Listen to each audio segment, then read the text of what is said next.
precisamos de uma reforma.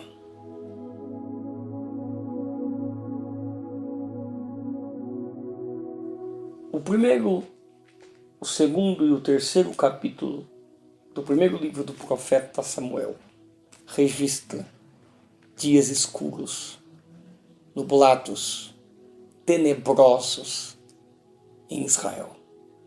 Não obstante, o templo, o tabernáculo do Senhor que estava em Siló, e aonde acontecia o culto ao Senhor, aonde estava ali Eli, o sacerdote, que julgou Israel por 40 anos, os seus 2 filhos, Ofni e Finéias, que serviam como sacerdote do Senhor, o cenário é dramático. O capítulo 3, verso 1, do primeiro livro de Samuel registra que naqueles dias a palavra de Deus era muito rara e as visões não eram frequentes.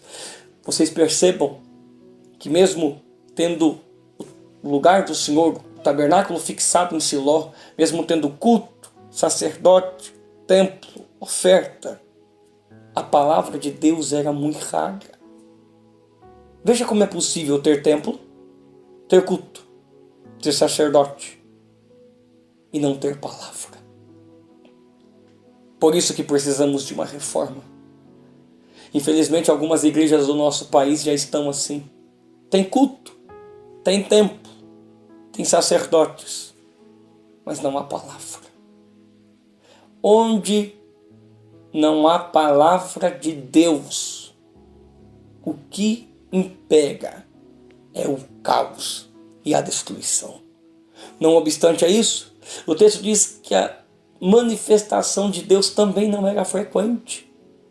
Porque se a palavra de Deus é renegada, a sua manifestação também. E que horrível coisa é não ter a presença de Deus se manifestando, como a igreja de Laodiceia, a qual Jesus estava do lado de fora, batendo na porta. É nesses dias de crueldade, maldade, uma crise política, porque era um dia dos juízes, cada um fazia o que bem queria, era uma crise religiosa. Os 2 filhos de Eli, conforme o primeiro livro de Samuel, capítulo 2, verso 12, diz que os filhos de Eli, mesmo sendo sacerdotes, não conheciam ao Senhor. Veja como é possível trabalhar no templo, ter uma função no templo e não conhecer o Senhor do templo. Mas o que louva a Deus é que Deus sempre tem remanescentes para começar uma reforma. E se Eli está velho, sentado, indisponível, se Ofni e Finéias só sabem prostituir no templo e roubar a oferta do Senhor, o capítulo 1 diz que tem uma mulher piedosa que está clamando a Deus por um filho. E enquanto ela deseja um filho, Deus deseja um profeta, um juiz e um sacerdote. Ela tem um vento estéril. Era tudo o que Deus queria, um lugar vazio para ser ocupado pela providência de Deus, para ser reforma em tempos de crise. E ela pede a Deus um filho, e diz que se ela receber o Filho de Deus, ela dará de volta para Deus, porque Deus só dará o que não temos quando entregarmos para Ele tudo o que temos, aliás, até o que não temos. Ana entregou para Deus aquilo que ainda não tinha.